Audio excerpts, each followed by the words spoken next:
Hi, I'm Russ Movies, an independent filmmaker and actor in New York, and in between the chances I get to do my creative projects, I love to sit down and talk with other artists to see how it is they do what they do, how they take art and use their craft to reveal truth to an audience. So in this series of conversations, you'll meet some people you may recognize, some people you won't recognize, but they're all independent artists, and we'll get in depth in a long-form conversation to see how it is they do what they do. Welcome to Art, Craft, Truth.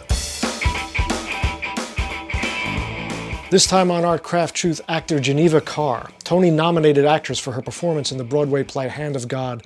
She also has dozens and dozens of television credits, from Spin City to Law & Order, Sex and the City, The Good Wife, Blue Bloods, Rescue Me, Person of Interest, on and on and on, to her current starring role in the CBS drama Bull. In this in-depth conversation, she not only reveals what it's like to be a working actress at that high level, but also generously gets personal about the emotional ups and downs along the road of this accomplished career. I hope you enjoy it. Geneva Carr. Well, as long as we can hear each other, and see each other. That's the first rule of television. You're also hearing the beeps when I get emails. Okay. Oh, I see. Listen, and there's a cat or two that's going to make an appearance. Look at him right now. He's looking at himself in the mirror. You're gorgeous. You're gorgeous. That's awesome. Well, you knew he was going to be on camera, so he's got to check himself out. Yeah, he's dolled up. Oh, God. He's trying to knock artwork off the wall. That's what he does. Well, this is so cool, Geneva Carr. How are you? I'm very good. I'm really flattered that you even asked me to do this. I feel like the bar has been raised so high because I listened to other ones. Oh, did you? Woo! Yeah, no, this is great. Got some cool guests, and you came from one of our producers and my bestest of friends, Vicky Baum, found you. And but also, I feel like I know you for a long time because my friend of 30 years was your husband in the AT&T spots, Danny Brennan, for a long time. One of my best friends for a long, long time. He and his wife are amazing. For my birthday one year, she made me one of those orange minutes. That's right. Orange minute. Mrs. Hoffman, desperate to act after Jane Hoffman. Oh my! Not Philip Seymour or Dustin, but Jane Hoffman. There he is. Wow. God, so you know Dan? Yeah, I know Dan for many, many years. So that's so. I remember when that AT&T campaign came out, and it was like, oh, now we know Geneva Carr. So Geneva's always been in and around. A castrating wife. I can pull it off. A castrating mom. That's I can right. do it. That's right. I can do it. Don! What? Who wants Milky Minutes anyway? Besides, they're from last month. They're rollover minutes. They're perfectly good. You know, my sister doesn't have AT&T. Guess what happens to her old minutes? She loses them. She loses them, so I'm sure she'd be happy with those Milky Minutes. Isn't your sister lactose intolerant?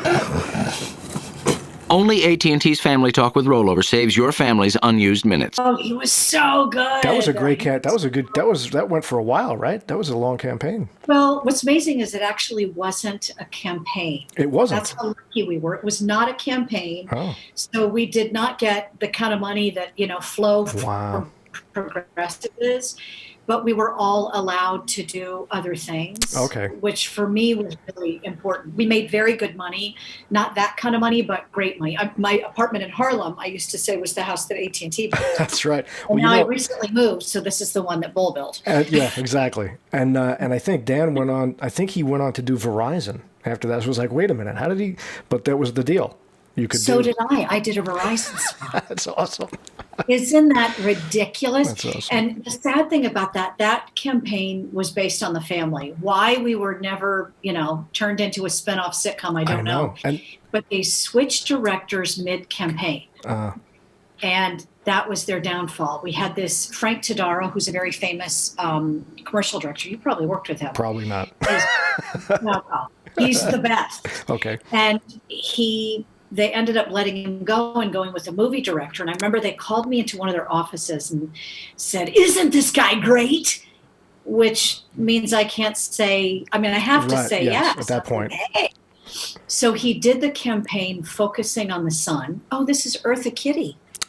Wow. They all look like they're wearing eyeshadow. That's impressive. They're very attractive. They're designer cats. Look at the eyes on that cat. Wow. Eartha Kitt. That's amazing. Catwoman, am I right? Exactly. Totally. Huh? Eartha Kitt. I can't believe she's the shy one making an appearance. Good for you, girl. But they switched it. They focused on the kid. So number one, kids don't buy phone lines. Right. Mothers do, Not right? family plans. Yeah, right. And then they also, I remember we were shooting a commercial, and we booked 6 with this guy. And the first commercial we were shooting, he was doing it in a master. And the kid was really nervous. And I pulled him aside and I said, don't be nervous. These aren't going to air. You cannot move someone in a master. Right. It's like, who's in this commercial? Looks like there's people in there. Wow. It's the facial expressions. Right. And that kid went on to do like Adventureland and stuff. Like he did a bunch of stuff too, right? Matt Bush. Yeah. Matt Bush. Yeah. Very successful group of, but I remember that. That was a big deal for Dan at the time, and we all were excited. And so Geneva Carr was part of the vernacular. It's like that's his TV wife. So Geneva Carr, let's get started right off the bat. You know how you've seen a couple of these, right? So you know the deal. We really want to get into like how you do what you do, but we'll go through some fun stuff in your career because you've had some really exciting things happen. Aside from that commercial career of AT&T and all the other commercials you did. But you've done, tons of guest spots on TV, and then a Tony nominee for Hand to God, and that was just Broadway theater. Just so much stuff to talk about. So let's get started right at the beginning. Where are you from originally?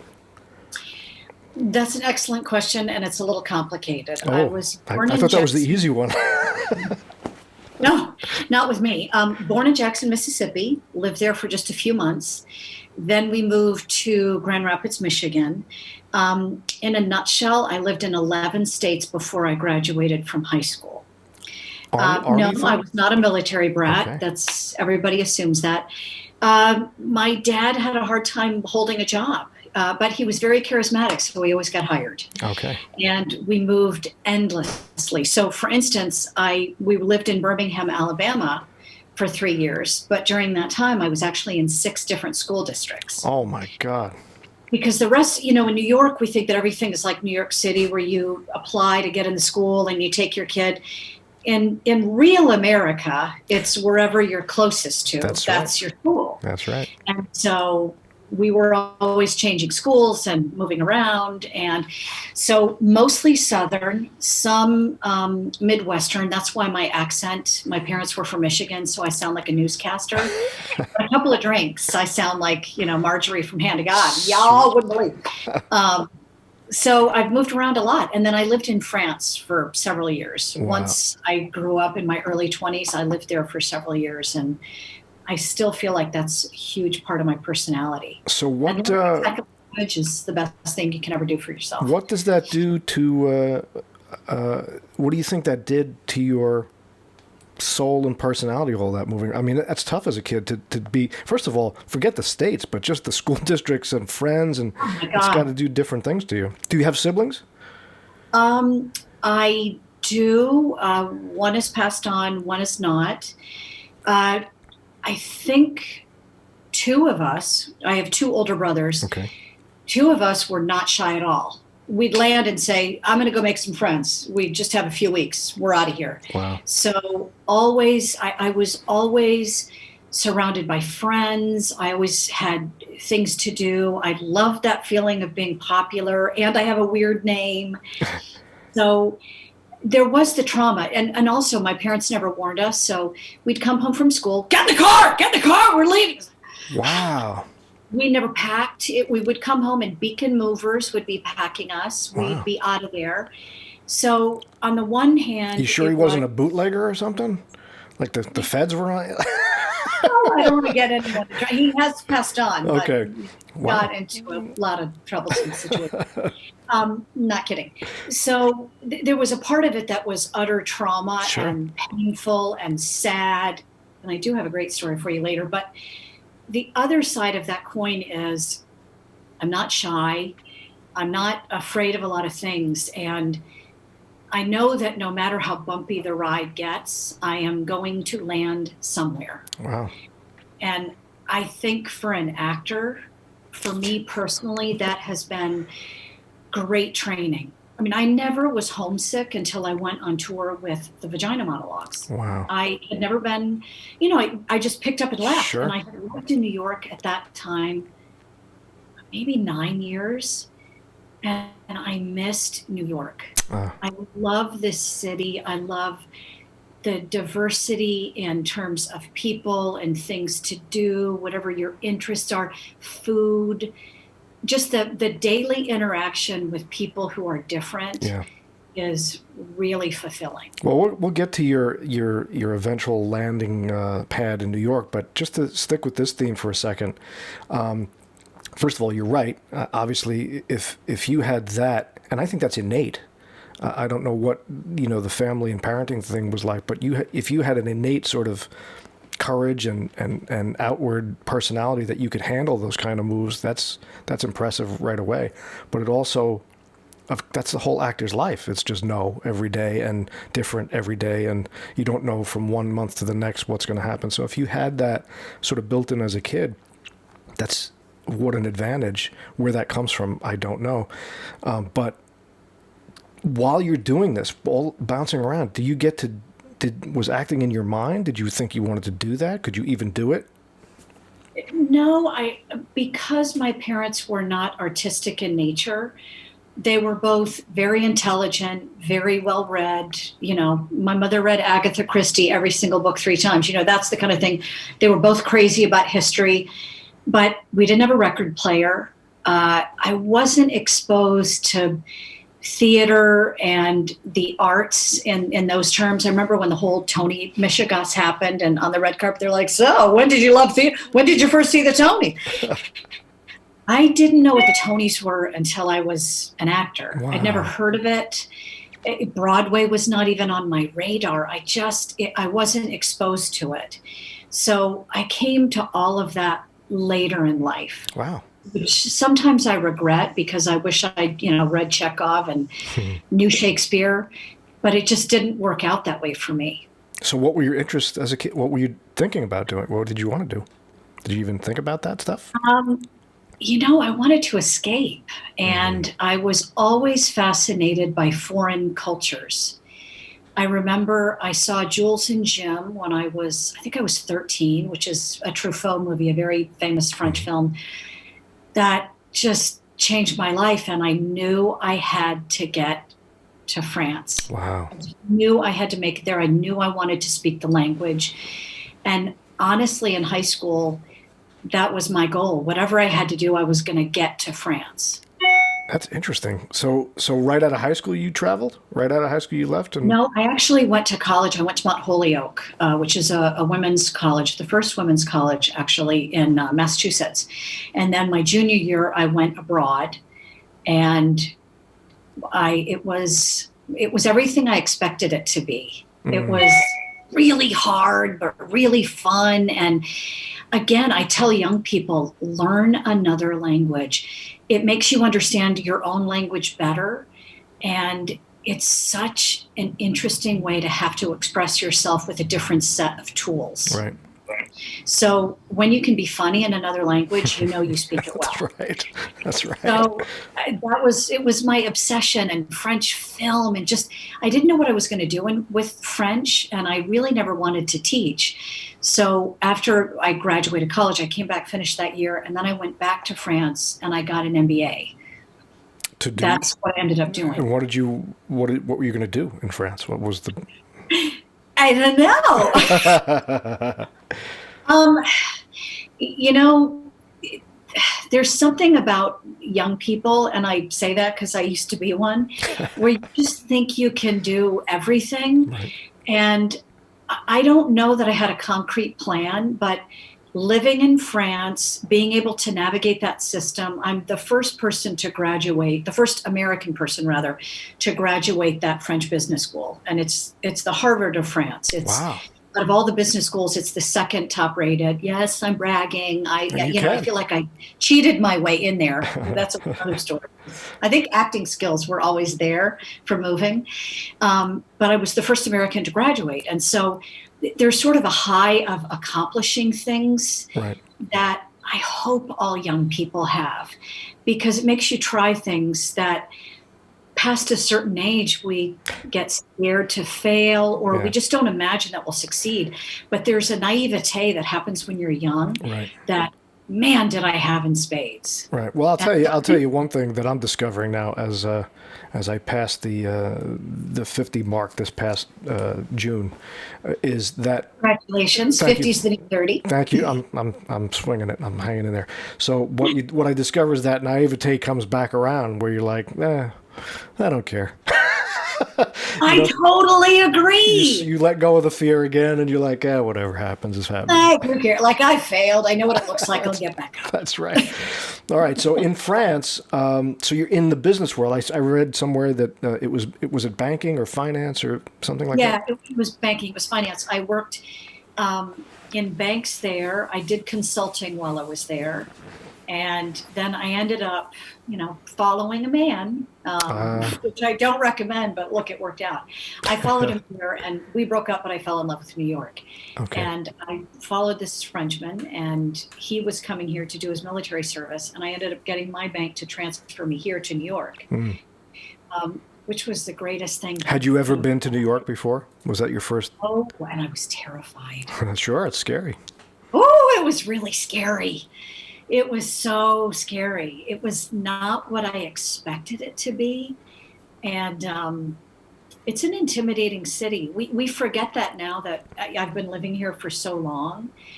But this is a complete side story. But at the time, my bank sent me to work here on this team.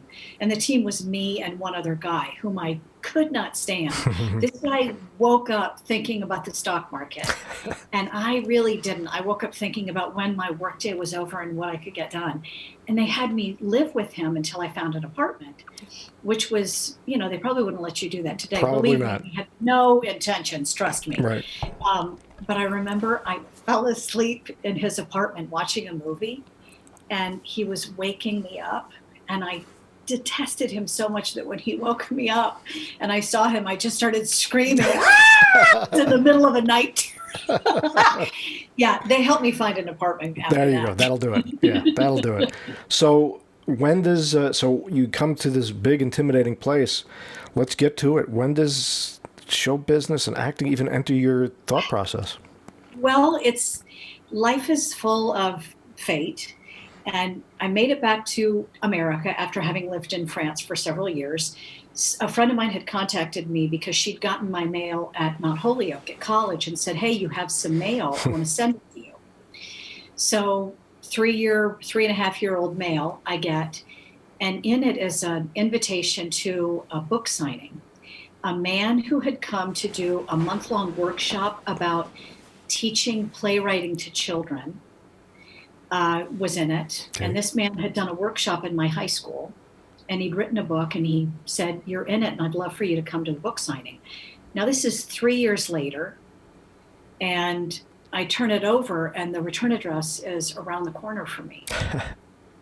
So I contact this guy, and he says, oh, I knew you were going to become an actress.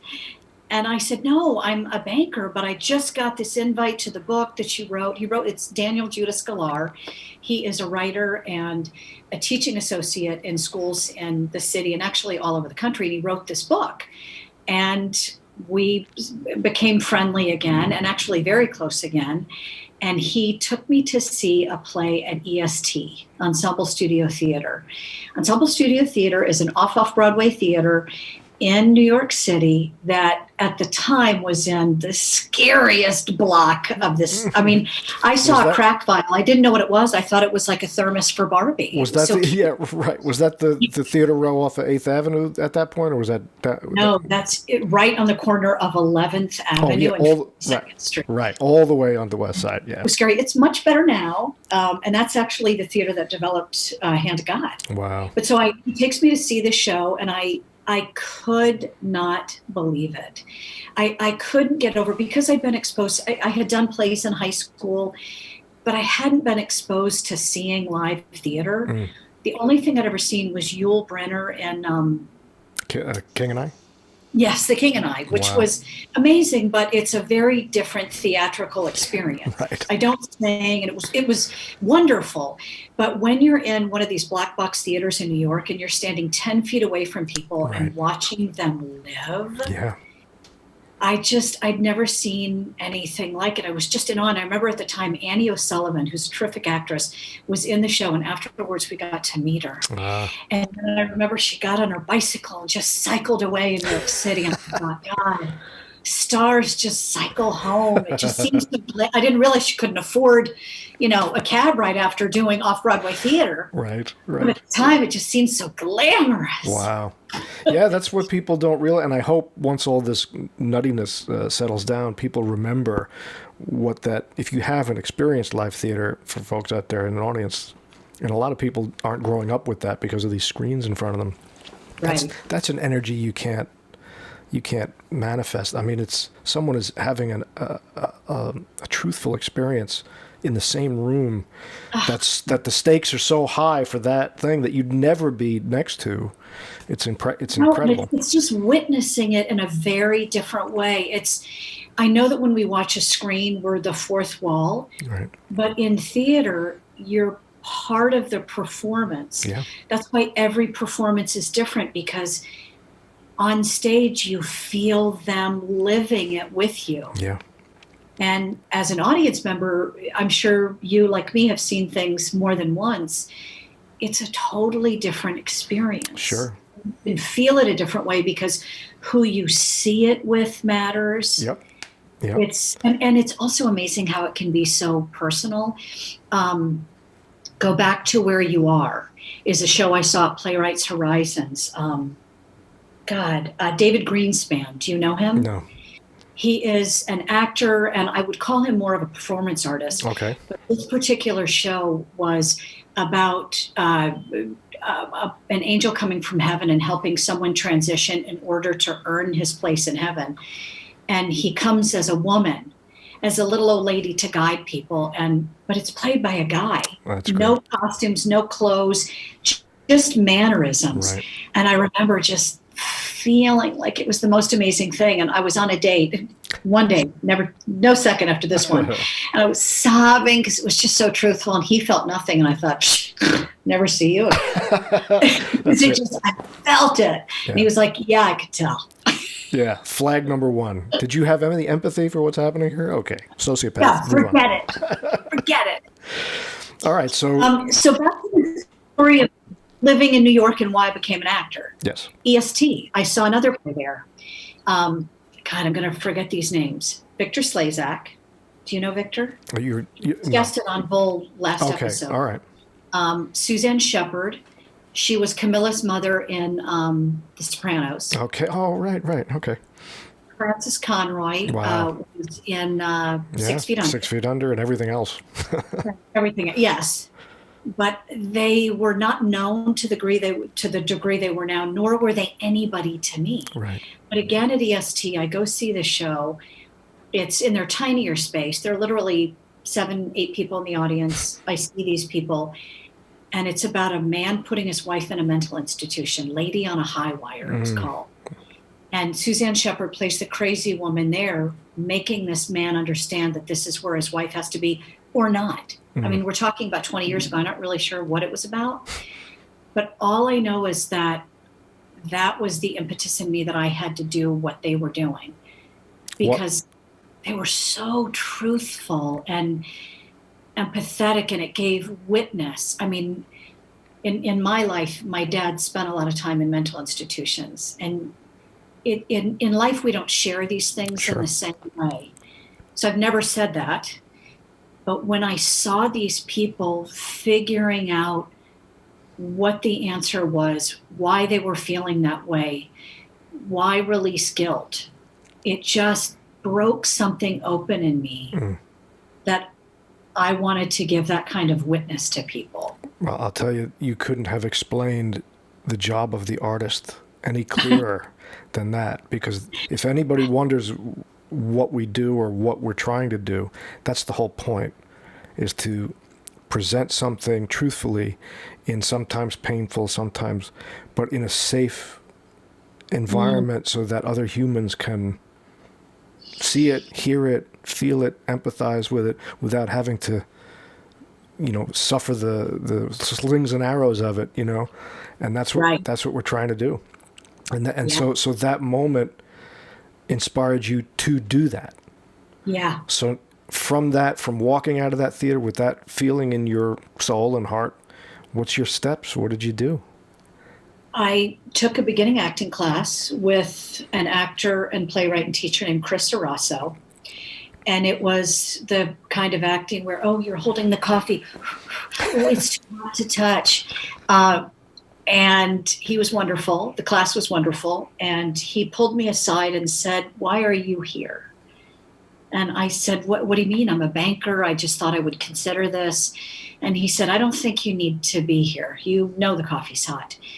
Because it's all pretend. I read all the Stanislavski books, and for people who do care about technique, to me, if I had to boil it down, Stanislavski is pretending. Mm. Yeah. Where other people are reacting, Stanislavski is you pretend the coffee's hot, you pretend you're a child, you pretend you're a soldier, whatever. Right. So he recommended I take a class for professionals with Jane Hoffman, hence Hoffman. Right. So I take a class with Jane Hoffman. She's brutal. She was an actress and a director, and I say this with so much love, a notorious bitch. She was really critical, and so she was trying to teach us how to act, and we're doing what we're doing. And of course, my ego's already been fed that I don't need to smell the coffee. I know what I'm doing. So I'm doing a monologue from Marcia Norman, Getting Out. And it's a monologue about, it's a play about a woman who finds herself in prison after prostitution and stealing. And, after my trials and tribulations as a child, I feel like I understand it. And she's Southern and I have the accent down. I can cry on cue. And I am not impressing this teacher. And Jane finds nothing but fault in my performance. And I'm frustrated. I'm like, God, I'm crying. That girl can't even break a tear. And she's trying to explain to me that it's living in the moment. It's living in the moment. And I couldn't understand it. Well, this is what Jane did to me. I'm in the class, doing my monologue. I think I'm wonderful. And she snuck up behind me so that I couldn't see her. She slapped me in the back of the head. Wow. And I was so upset, as, trying to please, thinking of, I was so upset. And she said, act, do the monologue, do it. So I just do the monologue. And at the end of it, she said, "You're welcome." Wow. That was living in the moment. And I explain it to people that was like Helen Keller. Yeah. And Sullivan is doing the letters W, and I just can't get it. And I finally understand that you do the preparation, you work on the accent, but if you're living it, then it's authentic. Yeah. Preparation is it's exactly that, but acting's a verb, and so you hope you did all your stuff, but once you get out there to do it, you just do it. Yes. And until you get that, it's you can be told a bunch of times. Right. But I finally got it after weeks or months or whatever studying with her.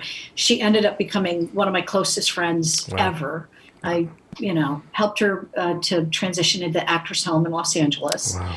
Sadly, she's no longer with us. So I've discussed that with a lot of different people. There's always that one mentor, that one teacher, that one experience that kind of turns the corner on your craft.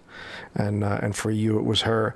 And understanding that it's preparing yourself with all the technical things you have to do as an actor, but then dealing with the moment to moment in front of you truthfully. That's where the character comes from. That's where the emotions come from. That's where all the real stuff comes from. And it's one thing to do it. It's hard to do it for a monologue or a soliloquy because there's a lot of stuff you need to generate, that's not there. But your performance is usually easier when there's somebody else, because that's where the performance is in that other person, so you can make that work. Another thing Jane used to say was, whenever you're acting with someone, do everything you can to make that person look good. And that's how you look good. Interesting. Just make them shine. That's how you shine. Yeah. I guess another way to look at that, because I've always felt that the thing that pulls you out of it is once you start getting into your head and you start judging things, that's when you pull yourself out of the piece. That's when you drop lines. But to get yourself back in, it's always the other person. Once you focus your attention and your intention and what you're trying to get out of what's in front of you, that's where the piece comes alive. And now you're not in yourself anymore. You're just kind of in the piece with it. So, great advice. So after that experience, are you starting to try and get in shows and things? Are you starting to? Yeah, I ended up quitting banking. Wow. And now, time out. That's a big one, because shit, Geneva, that was a big one. You're in New York City, with a banking job, and you're like, you know what? I'm going to be an actor. Like, what is that about? Well, talk about naivete. I had no idea how hard it was going to be, how hard it was going to be financially, how hard it was going to be emotionally. I mean, I went from, living in the West Village to living in, a closet. Right. Literally, my dressing room on set is the size of my first studio apartment, and it's teeny tiny. But there is something that, if you know what you want, for me personally, I can withstand a lot. And I think that's a good thing to know, that if you really want something, that's why if you don't really want to do this, young people, you have to be willing to suffer. And it's not suffering for the sake of suffering and how great you are, but it is going to cost you. It's going to cost you relationships. It's going to cost you money. It's going to cost you years. It's going to cost you things that are valuable. And so you have to decide what the most valuable is. So I did quit banking, having really no idea how challenging it was going to be, but I was also sneaky. I quit the job that I was doing, and I ended up taking a job for a French brokerage firm, because, by noon, my boss was gone because of the time change. Okay, there you go. So I was present. And then in the afternoon, I would audition, I would take classes, I would do whatever I can to make the next opportunity happen while he thought I was working. And then I would come back at night to finish my job, because it was an American bank. That's awesome. With one desk. And I'd say, I have a meeting. And I just was thinking about it. So backstage, people ask me how I did it, because I didn't know how to get an agent. I didn't go to a fancy school. I didn't go to any kind of school. Right. So how I did it was I went to things like Backstage, looking for auditions. I also found a community of people. This is really important for people who want to get into business. Find a community of people where you can network. Right. And I think for an actor, it's where can you act? And for me at that time, EST was the place that I had found. So I went back to EST, and I found other people who were starting, other people who are creative. I worked with new writers, young writers. It's how I met Rob Askins and did Hand to God. I did many other shows there, but it led to other things theatrically. Right.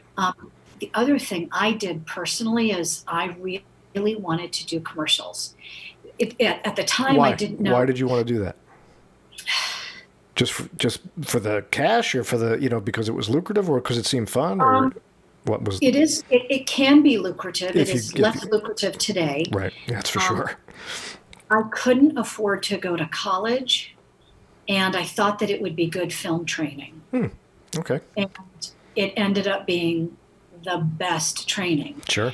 Because a true commercial is a 30-second movie about, a woman trying to impart the knowledge of $1, the value of $1 to her sons. Right. Just because it happens to be about AT&T phone service, it could be about anything. Right. For me, I was never selling AT&T, and I never had to do hard sell, but I had to tell my children how important $1 was. Right. I had to shame my husband for wasting his money, teach him a lesson, Right. So playing action. You're playing your actions. Yeah. And that's why I wanted to do it. And that ended up being the greatest way to learn my craft. And I'm not afraid to look in a camera lens. Right. To me, it's just, and maybe to my detriment, I never think about the lens. I know that there's that Michael Caine video. Oh, look, I don't even think about the lens. Right. The lens is just some, stalker over there. Right. Right. And the thing about commercials, what the great training it is the speed at which it's a different pace altogether. If you can do that, you can pretty much transition into film and television for. You ask Dan. They gave us lines. I mean, I would be in the middle of doing one of long-winded commercials, and they'd say, "Has anybody given the lines for the next one?" And on set, I'd have to do this. Wow. Yeah. It was so intimidating. It was, truthfully, they were incredibly unfair and unappreciative. Sure. But boy, did I learn. Yeah. And none of the kids, the three people I was working with in that family, none of them could help me except feel for me. But sometimes that's a big help. Yeah. Other actors that feel for you. It's and the trials of that kind of thing. It's the metaphorical slap to the head that you got in the class. I mean, it's the same. It's the same thing. Learn your lines. Okay, I got. So all right. So yeah. So let's go back. So you're thinking you want to do commercials, and you're for people who don't know, Backstage was, now it's online, I guess, but it used to be a newspaper where you'd. Is it online? I mean, maybe it's still a newspaper. I haven't looked at Backstage in a while, but it's all. A couple of years ago, I did conferences for them. Oh yeah. Do I need another light? My light turned off. No, you're fine. Your lighting's good. Your lighting's good. I like the practicals in the background. It all looks good. I tried. The set design is awesome. Yeah, it's sort of production design, New York. Hip. I like it. I dig it. Yeah, New York. So what are the first jobs you're getting where it's a job? Did you said you didn't know how to get an agent. How did you eventually kind of transition into being an actor? I was without an agent for about a decade. Yeah, I don't have an agent now. So I'm going to tell you another secret that you already know. Agents don't get you work as much as negotiate the work you get yourself. Right, true. And, Hand to God was not at all through my agency. Going to Broadway had nothing to do with them. My first 10 national commercials did not come through an agency. I will say that, yeah, agents get you work. Sure. I'm not saying they don't. However, when a lot of actors are like, oh, I just have to get an agent. The truth is you have to create work. And so my first TV gig I got because I was doing a show at EST. Again, EST, my God, EST's followed me forever. What is her name? You're going to know. I can't believe I'm forgetting her name. God, she cast, this is like charades. The show with Michael J. Fox, what was that show? Oh, Spin City. Yes, Spin City was my first job. Okay. And I'm blanking on the name of the woman who cast it. I can't believe I'm doing that. It'll come to me. Does it come to you? No, it's not coming to me. I don't remember. Well, great, because it's not the nicest thing I'm saying. That's all right. So I got a general. What agents do for you, if anybody who's new is watching, agents often get you something called a general audition. And at a general audition, you get to meet a casting director. Sometimes you have to do a monologue, which I pray to God you don't, because I think they're a terrible test of skill. Sure. But I met this casting director, and I was so nervous, and I was wearing a suit because as a banker, I thought that's what you wore. And I remember my agent saw me afterwards and said, "What the heck? You look old. What are you dressing like that for?" Oh, God, I'm so sorry. So maybe 2.5 years later, I never got an audition with that woman. I was doing a show at EST, a showcase. Sure. And I guess one of her assistants saw it, and so I was given another general with her.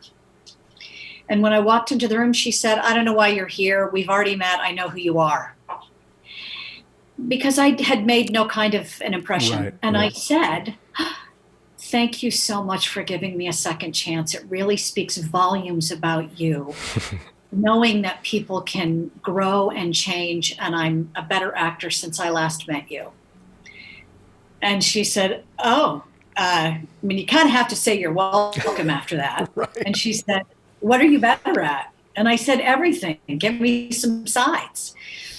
And I read for that show. And all she said afterwards for Spin City, she said, how tall are you really? I look taller than I am.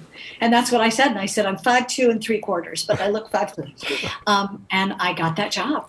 Yeah, for Michael J. Fox, they needed to know that really clearly. They needed to know that. And so that was my first TV gig. And it was amazing because he's a workhorse, but he is one of the kindest people in the business. And that was a great experience to see TV, because you and I both know it's not always like that. No. It's not always fun. You know, you come in, I had one sentence. I don't even remember what it was. It was like, oh my gosh, you're here. Yeah, and that was it. Right. And, you know. So do you find yourself then in sort of the loop of the business where you're kind of going from thing to thing, where you're starting to get auditions because now the casting directors are paying attention to you? And when do you start getting into this sort of guest spot thing where we're seeing you in things? We're seeing you in all these TV shows and whatnot. Or does that take a while?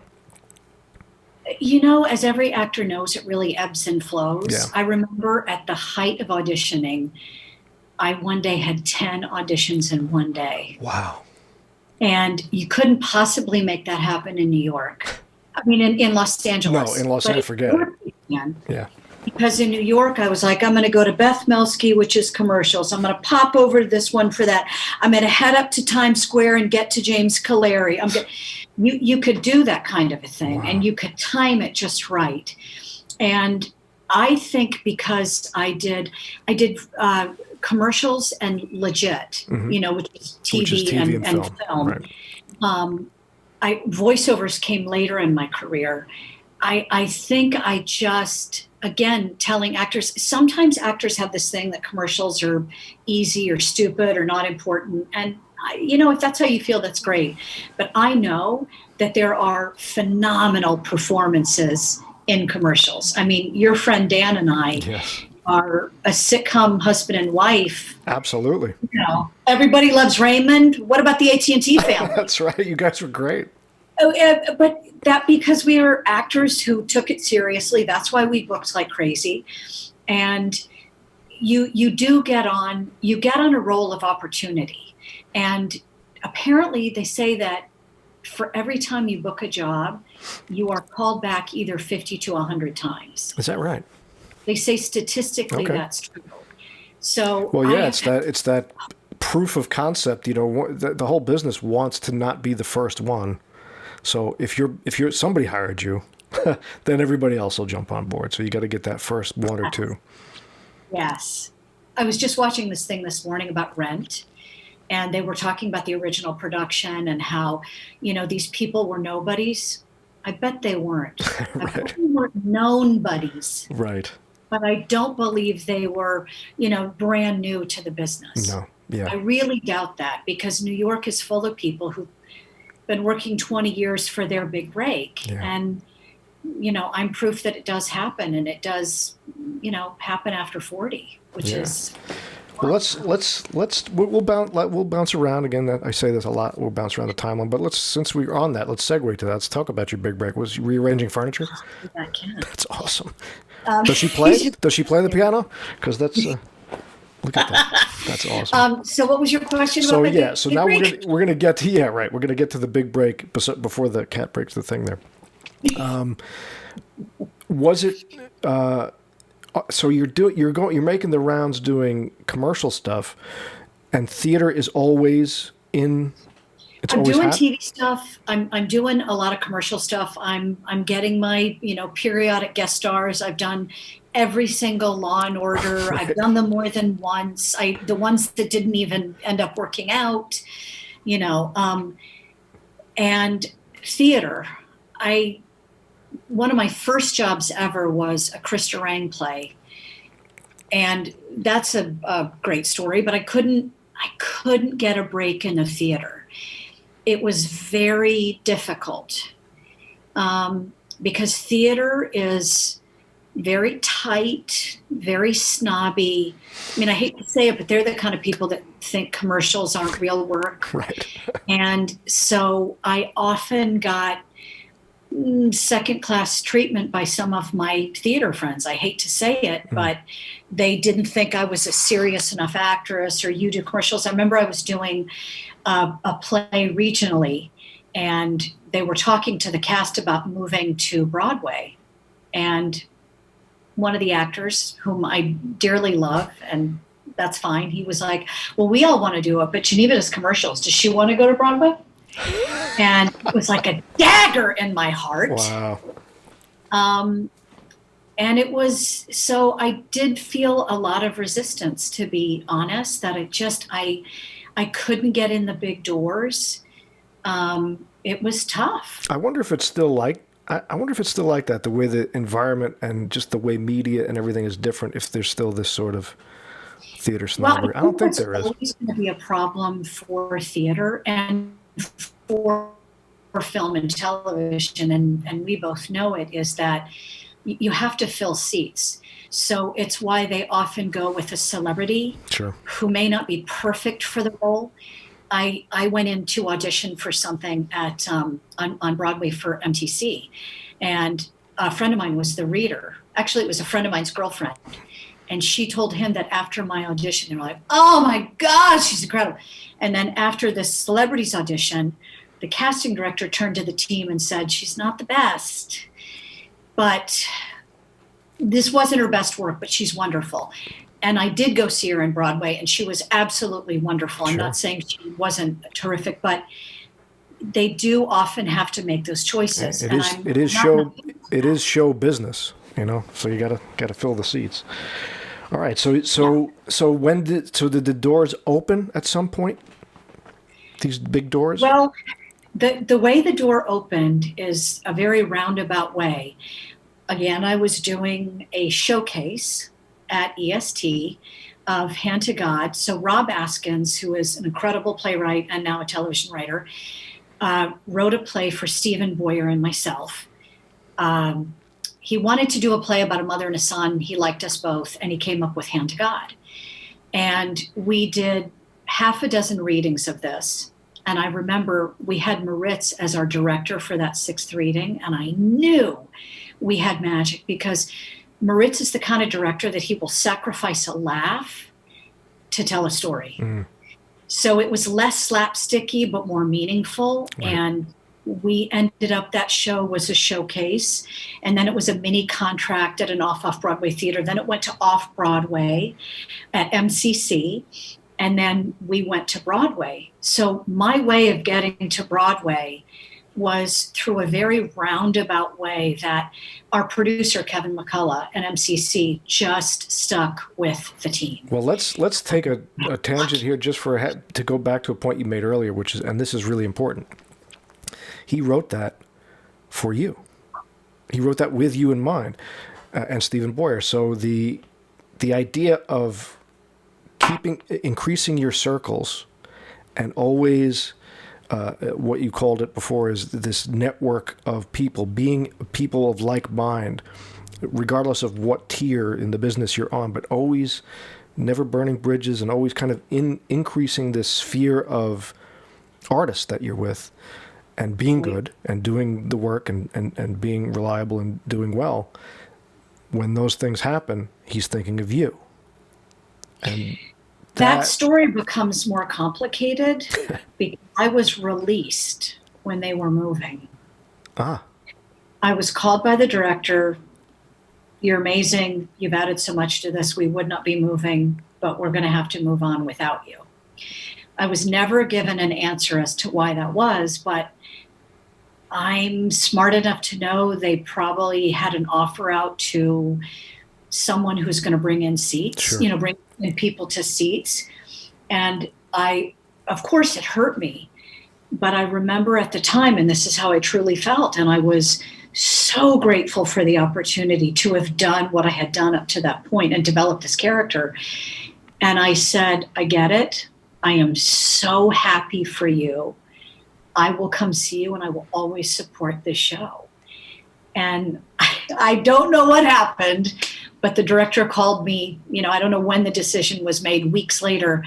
It was midnight. I was in bed and I got a phone call. And I don't pick up the phone. And it was Moritz von Stupenagel, our director, to say, "You're in." Wow. So you never know what happens behind closed doors. Right. I'm going to tell another story about that I think is revealing that so often it's not about you. Most of the time. Yeah. But what do you mean? All the time. The truth is that, celebrity matters. Celebrity matters in terms of people desperate to make their nut. Tiny theaters have to make their nut. Yeah. And I get that. And that is what happened. And another time this happened, and I feel, so the first job that I ever had where I got my equity card was at Playwrights Horizons. It was a very small role. It was Chris Durang. I had met Chris Durang at a Christmas party, and every time I was laughing, I felt him looking at me. And I thought, I think he's gay. I don't think he's interested in me. I think he's staring at me. And I got a phone call a few days later saying, "Hey, Chris wrote a play. Would you consider doing a reading of it?" Wow. And I did a reading of this play where I was a laugh track. I have a really loud kind of laugh, so I was a laugh track. In the end, they were not able to use me. So I got a phone call from Chris. What I do appreciate, which doesn't always happen, is Chris called me himself and said, "We are unable to use you. They're going to go forward with someone else. They need someone with more credits, and I'm so sorry." I, again, was like, gosh, thanks so much. I did a bunch of readings. I met a bunch of famous people. And then I got a phone call that they were having trouble casting the role. Would I come in? I booked it. And it's a thing that people will remember you when you don't know. Yeah. I mean, you just said it earlier, do your work, be reliable, be a good person. Yeah. Because in theater, television, and film, karma absolutely exists. Oh, no question. Is it brutal? Yes. And the thing about it is, aside from the celebrity part of it, where you're going to hopefully make some money off of having someone in your thing and fill seats, besides all that, when you're talking about talent, and we've had this conversation on the podcast before, there's a strata where it's, really talented, really shitty, and then everybody else is really good, but it's a gray area. So in that, most of us exist, and if you can stand out by just being a human being that's reliable and a little bit effervescent, a little bit encouraging, a little bit, removing the ego and knowing that you're just part of the flow of things, whether they know it consciously or not, they'll remember you for that. Oh, yes. And they'll want to work with you. Do I want to be on set with Geneva for 12 hours? Yeah. Or do I want to be on set with this one for 12? You know what I mean? So that's a whole big part of it. So increasing your circles, increasing your networks, and in those networks, being a good person. and the breaks tend to kind of come your way that way. So your show that you're in, that was written with you in mind, that's in development, that goes off to off, and now they're going to move it to Broadway, and it's like, Geneva, sorry, but we got to go a different way. We got to put the name in there, and then you get the call at midnight that says you're in. What's that feeling like? What is that moment like when you're going to Broadway? The truth is, when you let go of something, and I was happy for my friends, I was thrilled for my friends, it's euphoric. And this particular show, I mean, this is our Barbara Walters moment, because I'm gonna cry. It changed my life on so many levels I couldn't even begin to tell you. The actors that I worked with, I would give a kidney to. It's because we were off Broadway. There were a group of actors. Not everybody got to move to off Broadway, but everybody off Broadway got to move to Broadway. And these actors, they're still in my life. They will always be in my life. But the fact that we battled that out. And it is hard to go to Broadway with no names. And I remember one of our ads said, nobody's famous in the show. Pray for us. Because it was hand to God, get it? No celebrities, pray for us. That's awesome. And we're all working. Marissa has gone to Broadway a couple of times since then. Sarah Stiles just got a show, The Crew, on Netflix. I've been working consistently in Bull. Stephen has worked in numerous projects. He had a show with John Lithgow, and he's been on Broadway. But those actors, the fact that they were such hard workers and just willing to take a bullet for each other. Yeah. We worked so hard. Off Broadway, our lines changed every single night. The first 10 performances, our lines were changing. Wow. Broadway, first 10 performances, our lines were changing. My God, we worked so hard. But that play just touched so many people in ways we didn't anticipate. And the fact that 5 of us were nominated for Tony. Yeah. 5 nobody's got nominated was huge. And people say, oh, you didn't win. Hey, losing to Helen Mirren, big fat win in my book. That's right. So let's talk about. I'll take it. I'm walking around with I lost to Helen Mirren win. I want to get to that, but just to stick with the idea of that championship moment there. First of all, what was the theater? Where did you open? Where did you go on Broadway? Do you remember in the theater? Which one? No, it's the tiny one. Not. Oh God. Lucille Lortel or no, because that's off Broadway. That's where we did it off Broadway. Yeah, that's when you did it off Broadway. God, you're embarrassing me. This is so sad. Well, anyway, on 45th Street. I can't remember. When you walk in to this moment, and I love asking this question. Are you all? Did you all show up together? Like, hey, we did it together, or is there an individual Broadway moment when those lights come on and it's Broadway? We did it together. Yeah. I think that's why it was an even more poignant thing to have happen in my life, because I wasn't alone, Fred. We were all together in disbelief that this had happened. I mean, a couple of the other actors had been to Broadway, but for several of us, it was the first time. For the director, it was the first time. For the playwright, it was the first time. And knowing that people were taking a chance on us, we arrived together. And it was, it was profound to share it. Yeah. Our first performance was, we just couldn't believe that we had fooled the world, that it had happened, that we'd been given a break. Right. Several of us had been working for years. Yeah. And to finally get this kind of a break and to have it happen together was like having a baby with someone. Well, it's so unusual for a group of undiscovered so-called talents to all get up in the same piece like that for Broadway. It's usually, it's one person or it's another, but for everybody. So just for people who aren't familiar, this is a very clever piece. Hand to God. Just describe it quickly. This is with the puppet and the whole thing, right? So it is. Hand to God is a play about a mother and a son who live in Texas. The father has passed away. Her son's having problems in school, and in order to find solace, she goes to the church, and a preacher there helps her create a Christian puppet ministry for teens.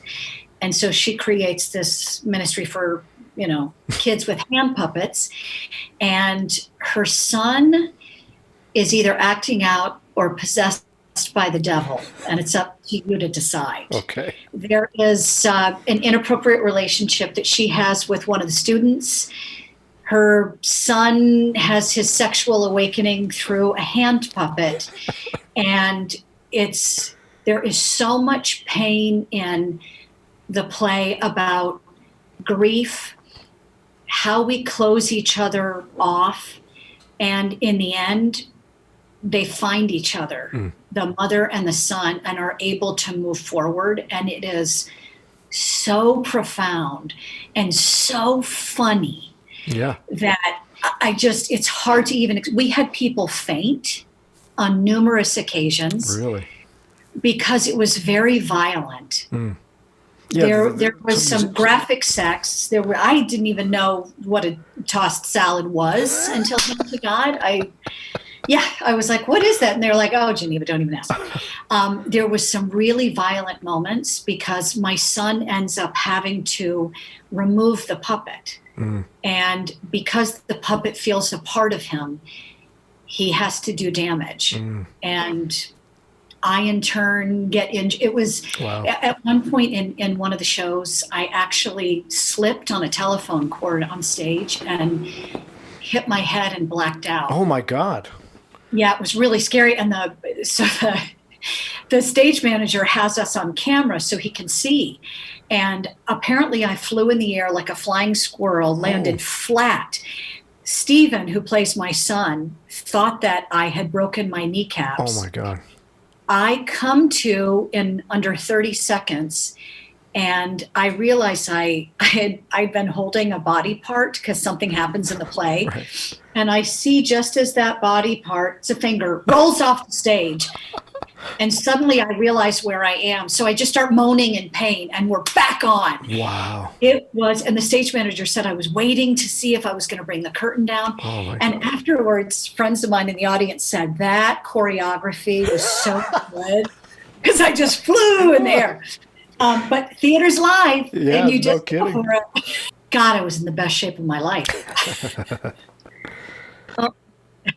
Yeah, it was just crazy because for a bigger stage, when we transferred to a bigger stage, we had to adapt some things because performing for 74 to then 200 to then 900 is different. Yes. Yeah. I can hear you. Okay. Can you see me okay? Yeah. Okay. Yeah, yours is a little, I can hear you. I really appreciate the shirt. Oh, yeah. Yeah. That's my, I'm a huge boxing fan, so every time I do these, I try and represent somebody that. And I thought it was for both. But yeah, well, it's a double entendre. It's both. I They figured, say that. That's improv. yeah, that's right. I try and give you a little both. So at what point during this thing do you know it's kind of a hit and it's kind of critically is this the classic that we see things in the movies all the time? Is this the classic where you're all sitting around waiting for the Times to come out at 4 a.m? I mean, when do you know? Yes. If anyone says that's not true, every single performance, you wait up until midnight to see if you've made the Times. Wow. You absolutely do. And we waited with bated breath off and on Broadway to see what it was. And there's tears and hugging and champagne if you're playing your cards right, because you just can't believe it. You just can't believe it. And it happens during the opening night party. So they say about an opening night party, you're waiting for the Times. And if the Times isn't good, that party's going to wrap up about 12:10. If it's good, you're going to hang around until about 1:30. Wow. So does somebody read it? Who gets that job? The artistic director of an off-Broadway theater or the producer when you're on Broadway. And it's literally, in a chair, everybody's got a champagne glass, and you know it's good if he's reading it aloud because they rate it first to protect everybody. Right. Wow. And there are dangers in reading it. And a lot of actors will tell you about that because they might say, oh, God, the way ran his fingers through his hair, we just loved it. And then you'll never do that gesture again without either being worried it's good enough or being worried it's terrible. Right. So I do actors that avoid it. I'm going to admit I read them. I shouldn't, but I do. So, all right. So let's continue on this track before we get to the big television gig that you got now, which is pretty cool. But so when does the buzz start happening about Tonys and awards and things like when does that start creeping in where it's even a possibility? It does start creeping in. And in our show, we felt very sure that our playwright and Stephen Boyer was going to be nominated. And I think to a certain degree, they were it was more difficult when people say things like, oh my God, you're going to get nominated for a Tony, because there's huge pressure. People were not saying that to me in a way that was good. I mean, I didn't feel the pressure of it. There was one reviewer that said, the dark horse in the Tonys is Geneva Carr, if she'll pull it off, that kind of a thing. But it was very rare. But I know that the playwright and the main actor, they went on stage with, I need to be good enough to get the Tony. Mm-hmm. And I never did. I got to go on stage saying, God, this is so exciting. Look at all these people. This is amazing. And I remember our producer, Kevin McCullough, came in my dressing room one night and said, I know you're feeling a lot of pressure about the Tonys. And I said, whoa. I'm not feeling any pressure about the Tonys. And he said, well, Stephen is. And I said, yeah, I know Stephen's going to get nominated, but I'm not. I mean, I'm a nobody. And he said, well, I just want to make sure you're not feeling pressure. And I was like, I'm not feeling any pressure. And then the day before the announcements, so the announcement happens on a Wednesday morning. Or does it happen on a Tuesday and then you do interviews on Wednesday? I think it happens on a Tuesday, and then Wednesday you have interviews, or possibly Wednesday. I'm having trouble remembering. But the night before that happened, the stage manager came into my dressing room and said, I need to talk to you about Tony nominations. And he said, oh, yeah, because it does happen Wednesday morning at around 8 a.m. And so he said, I want to prepare you that if you are nominated, you go into interviews that morning and you have a bunch of interviews and then you have a matinee. Wow. And then you do another show that night because it's a Wednesday. And he said, I wanted to warn you so that you have a couple of outfits picked out. And I remember saying to him, I think this is really shitty of you to do to me when I'm just going to have a good show. I'm not getting a Tony nomination. So are you trying to get my hopes up? Because it's not kind. Okay. I really took it the wrong way because I hadn't heard any of that. And, production hadn't done any kind of a push. I wasn't going to events or anything. And Wednesday morning, I was not watching, but at the time I was married and my husband was watching. And he starts shrieking in the other room, which for a Japanese man is very rare. So I was like, what happened? And he was shrieking. And I got nominated, and it was insane. I'll bet it was insane. It was screaming.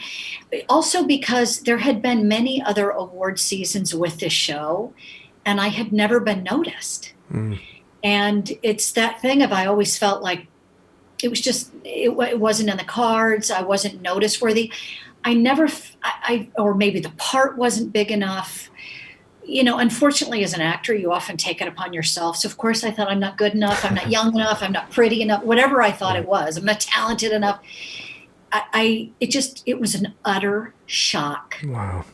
And that is better than anything. I feel badly for the people who are warned about it and they prepare, because again, I had a dress, I had not picked out a dress, but I'm not close to, open a shop. So I had something to wear, and I show up at these interviews, and because I was so completely unprepared, they actually went great. Sure. That's usually how it works, right? I just was living my best life and saying anything and thanking the people that I really felt like thanking. Right. And it was surprisingly easy. First of all, the other thing you need to know, when you're nominated, everybody's nice to you. And when you're nominated as the nobody and the dark horse, I shouldn't say that, but when I went on the Tony line the night of, you have a matinee and then you have to get changed right into the outfit and go. Wow. Still with, your flop sweat from performing that afternoon. Wow, really? Oh, it's so intense and so fast that you have to get ready. And especially for the women, you do your makeup before the show, you come back, they slap on the makeup. Craziness is the woman who does my makeup now, as a favor, did my makeup for the Tonys. Wow. She had done me in a movie, and I called her, and she was like, I'll come in.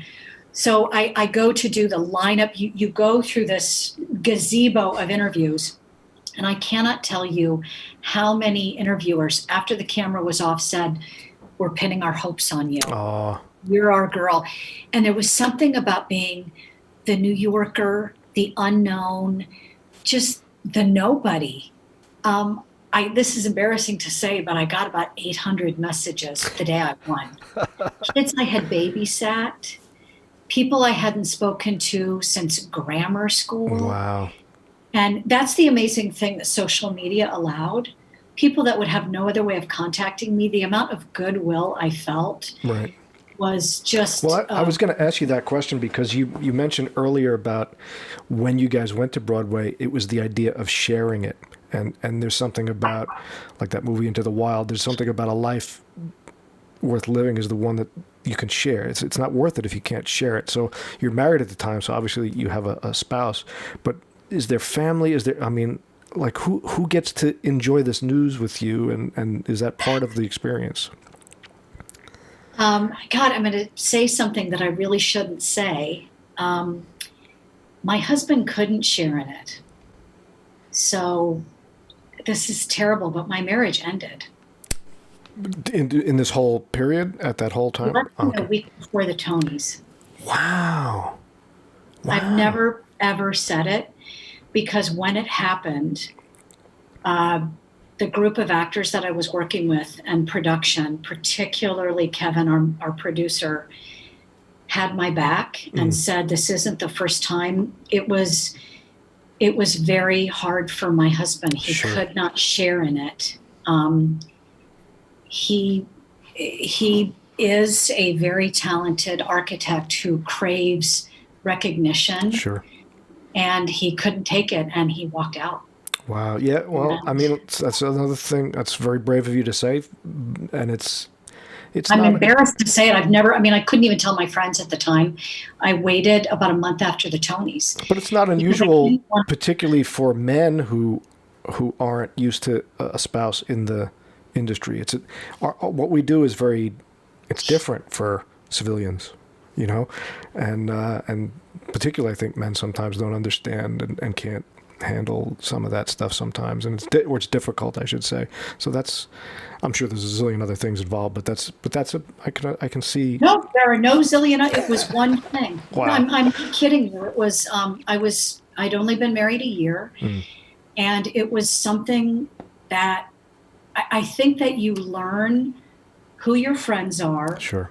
When things are unbearable, or when they're amazing. Yep. And so to credit that crew, Maritz, Rob, Steve, Sarah, Michael, it's unbelievable. First of all, because I couldn't miss. I called the producer and he was nothing but supportive. And he said, this happens. It's not the first time. It is sometimes hard for a partner to be really happy. And I had to go on. Yeah. And I'm saying it now. It's, this happened in 2015. Yeah. And it's still, I will tell you, I don't think I got over it until quarantine. Wow. And over it, you never get over it, but Sure. I can talk about it without sobbing. Right. Quarantine was an interesting time for self-reflection. Yes. And forgiveness. Yes, indeed. But I did that show every single night with those people. And the fact that I had to get on stage and share something so important. Yeah, absolutely. Okay, Barbara. No, it's okay. But I had to tell that story every single night. And it was a really painful story about loss. Yeah. And, I know that the show is about technique as well. And some people believe in substitution, where you think, oh my God, I'm so sad. My marriage is over because of this. And, oh, I'm so happy I got nominated for this Tony. And then there are other people that use imagination. And to have all of those things coalesce and to have a group of actors on stage who they were the only people I told. I didn't tell my girlfriends. I waited till a month after, and then I invited about 10 girlfriends over and told them what had happened.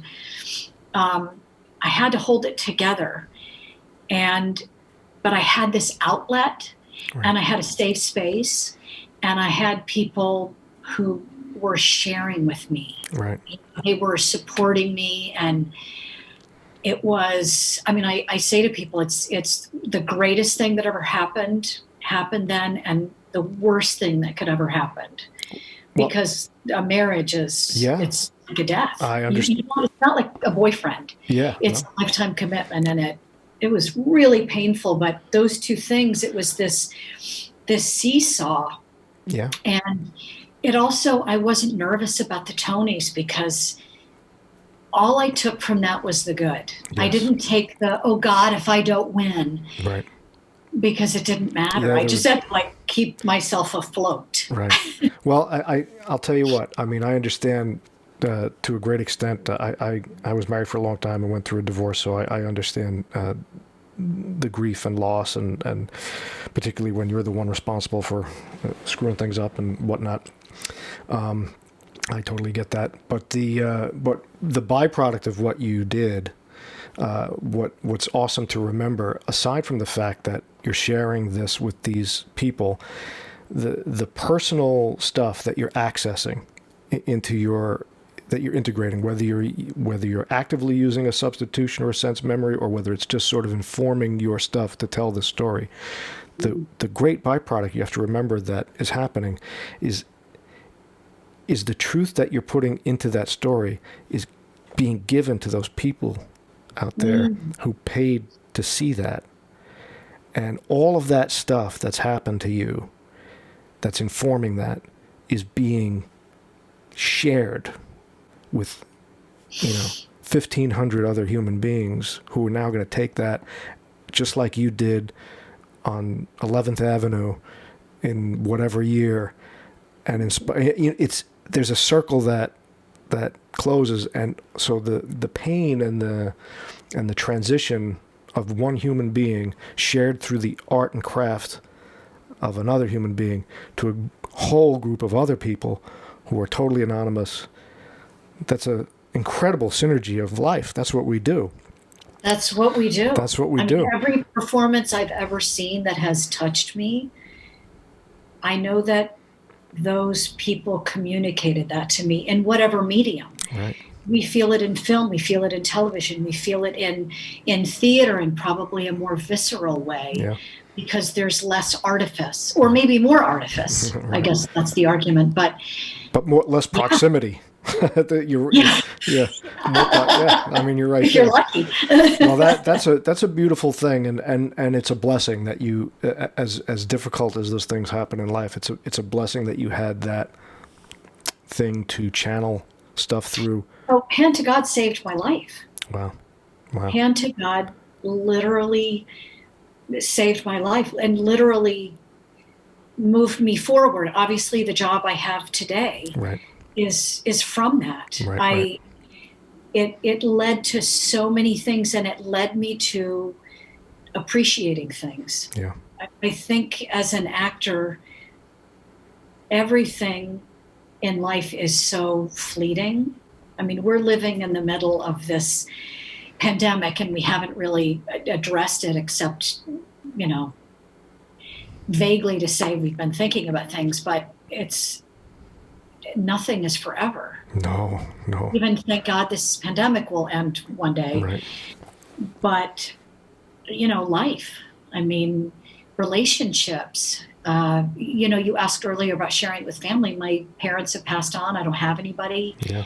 So I don't have family, but theater is my family, and my friends are my family. And the goodwill that I felt as, the orphan with every actor who ever took an acting class with me, everybody was happy, because I just felt like me getting it was them getting it. And I think they felt that same way. Yeah.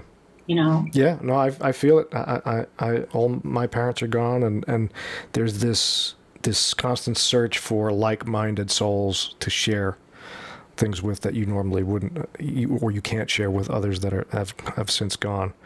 So, all right, so let's talk about that next move, because this is a big moment. First of all, we'll give Helen Mirren props. Fine, she wins. Good for her. Good, whatever. She wins. And it was great also, the one little fact too is that you were all nominated. Everybody in that show was nominated, right? Pretty much. Not everybody. Not everybody, but five of you. That's a lot for one thing. A lot of people, and all people who were first-time nominees. Right, first-time nominees. So the Tony experience must have been a blast. Going to the show, going to the awards thing, I'm sure. You borrow fancy clothes, and a guy with a little briefcase attached to his wrist brings you diamonds to wear. Oh my God. And then, so he literally comes to the theater. You borrow a ridiculously expensive dress. I borrowed mine from Thea, and then Don O'Neill designed it, and then I borrowed jewelry, and this guy comes with a briefcase. He literally opens it. You pick out the diamonds. You're wearing $500,000. Oh my God. You go to the Tonys, and then you leave the Tonys, and I stayed there until about 6 a.m. They start serving breakfast at 6 a.m. Wow. It's in these little pockets. It is as fabulous as they say. Wow. There's one big one at a hotel.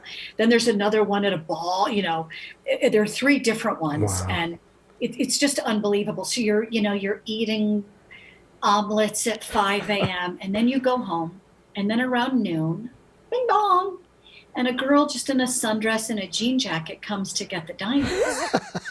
She doesn't need this because nobody knows who you are. When they go to the theater, if people had their eyes on those guys. But it's very funny that just this simple girl in a little sundress and a jean jacket. Crazy. A little handbag, take my diamonds. Let me get that $500,000 back. So, all right. So before we leave the Tony party, just did you get to talk to other nominees? Was there any fun interaction where you're like a little starstruck and... Well, Helen Mirren, my entire thing. So they're live, and the whole deal is when the commercial break happens, there's just a second to run around. But the first commercial break, I ran to Helen Mirren to just say hi. I was excited. Could I get a picture? So I have my friend who's taking a picture. And so I think I've got my hand on the armrest leaning in for the picture. And as it turns out, I have my hand pretty high on her husband's thigh. So there's a picture of me with my hand on Taylor Hackford's thigh, pretty inappropriately smiling next to Helen Mirren. So I have that framed. That's awesome. That's great. That's awesome. And then I got to meet Sting. And I got to meet him, and I was very excited because his hand was awfully low on my back. And I thought, that's got to be a once in a lifetime. That's right. And he'll do that for hours. He's not. He can keep that hand up there for a long, long time. He's real good at that. Well, it was a big thrill. It's so exciting because it literally is being in a movie. Everybody's dressed to the nines. You have a dress that you could never afford on. Right. It's just every actor you'd want to see up close. Judith Light. I'm a huge Judith Light fan, so I got to run up to her and say, "God, I hope I get to do a show with you." Right. It was like that. And are they aware of your work? Are they aware of Hand to God? And that's the cool part, is when they go. That's the coolest part. Yeah. The coolest part. So the day that you're nominated and you go do all those interviews, nobody knows who you are. Except the people who nominated you. So there is the committee, so you get to take a picture with them. So it's like half a dozen people. You don't know who they are, but they know you. So to be on your best behavior and just say thank you and smile, because they could be someone. Yeah. But at that point, you don't know who they are. And then it's every actor, and at the end of all these interviews, you're by yourself being interviewed, and they're just shuffling you in and out. And I really wanted to meet Helen. And Helen! And she's like, oh, and she turned around. And what was amazing to me, I said, it's me. No, I'm Geneva Carr. I got nominated too. And of course she had no idea who he was. And she just said, oh, darling, enjoy every moment. And I thought, Helen Mirren now knows who I am, and she told me to enjoy it. That's so great. I took that as an order. And that was my first picture at the Tonys, commercial break. And you're so nervous. Yeah. And the cameras that they have pointing around you are really big. So you're there and you're like, oh God, smile. It's coming right at me. So when they say your name, and I didn't know because you're so nervous. Because of course I didn't think I was going to win. And then about 10 minutes before they announce, you think, oh God. What if I win? What if I win? Who do I have to thank? Wow. So I didn't know that it was Bradley Cooper until I watched it later. Wow. He announced it, but Right. I was so nervous for those. And I was very lucky because my category was early. Right. So I just got to release Right. and have a good time. That's so great. I relaxed. I mean, So relaxing off the Tonys into the rest of your life, Geneva. So how soon does this new gig that you're cooking on now come into your life? Is it hot off the heels of that? How long did you do Hand to God? How long did that stay up? we did it on Broadway for 10 and a half months. Okay, so almost for about a month. yeah. We had 10 and a half months. It was just under a year. Just under a year. And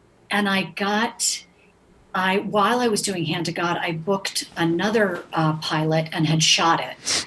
And I thought for sure that was going to be my big break. Right. I had shot about 8 pilots before that because pilots are amazing. They spend all this money making them. And are you doing them here? Or are you going to Los Angeles? What? I shot one there. Okay. I had auditioned. I'd only shot one before. I'd auditioned. So I do this. I do another pilot that I think is going to go. Is it for Nick at Night? Paul Rudnick wrote it. Hamish Linkletter was in it.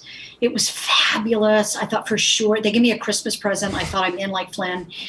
And it was taking a really long time to get accepted. And in the midst of that, I was still doing Hand to God.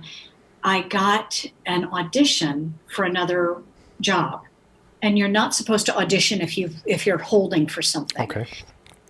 But I actually had my agents find out that they were trying to get all the episodes written for this other show before they picked it up, which is a lot to ask of writers. You can't write, a year of show. Yeah, right. Exactly. So I ended up going in for this audition for Bull, and the character is 30s blonde, and I get there and it's every attractive 30-something actress in the city, and I thought, oh, please, never booking this. I'm way too old for this. This is ridiculous. And I get in there to the audition, and it's the director, Rodrigo Garcia, and Paul Atanasio, who wrote it. And I do my audition, and they say, where are you from? And I say, why? We can't figure out your accent. I said, what do you want it to be? I lived in 11 states. I lived in France. And Rodrigo says, do you speak pillow talk? And I said, yes, but no, thank you. I mean, I was really kind of aggressive and annoyed because I just felt like, why am I here? I'm never going to get it. Right. And I think that kind of helped me. And I auditioned, and obviously it went well. And then I was seeing a show on my night off, and at intermission, I checked my phone when I was at someone else's show, and I got a call saying, they want you to screen test, but without those glasses, because I wore glasses. So I had to, learn my lines by heart. At the time, I didn't have contacts, and just try to, And so I did it again, and I'm convinced that's why they gave Dr. Bull my glasses, because my glasses look like Dr. That's Bull's. right. Yeah, there you go. Jason Bull. I like that. That's a good look. I like those glasses. Those are cool. I get self-conscious about it because Michael Weather cool. hates my glasses. So, wait. So time out a second here. I heard something. Let's go back a few sentences. I think you know what I'm going to ask. Do you speak pillow talk? What the fuck kind I did not know you were going to ask that. What kind of line? What was that about? What? Well, I said I spoke French, and Right. everybody knows that that's how you learn French. And so I was like, Rodrigo Wow. Garcia is an absolutely genius director, and he could tell right away to get the best work out of me. He had to make fun of me. Okay. So he was unbearable. Michael Weatherly still makes jokes about it. After every take, he'd go, great job. God, great job. God, Russ, great job. Geneva, let's go to the next one. I'm like, what? You didn't say anything to me. He just was tease. He instinctively knows you need that smack in the head to get things going, Yeah. to get the engine going. So, all right. So now, boom, you're a Tony-nominated actress, and you get the big CBS network episodic. dying breed. These are one of the last to be made, we have to admit, in our industry. Yeah, well, I mean, it's good in a lot of ways now with all the, the avenues to go on, the Netflix and Hulu's and whatnot. There's so much original programming, but network TV, that's pretty cool. Steady gig. Yeah. It's sort of like going to college. Why is that? Well, this is I'm in my 5th year now. Right.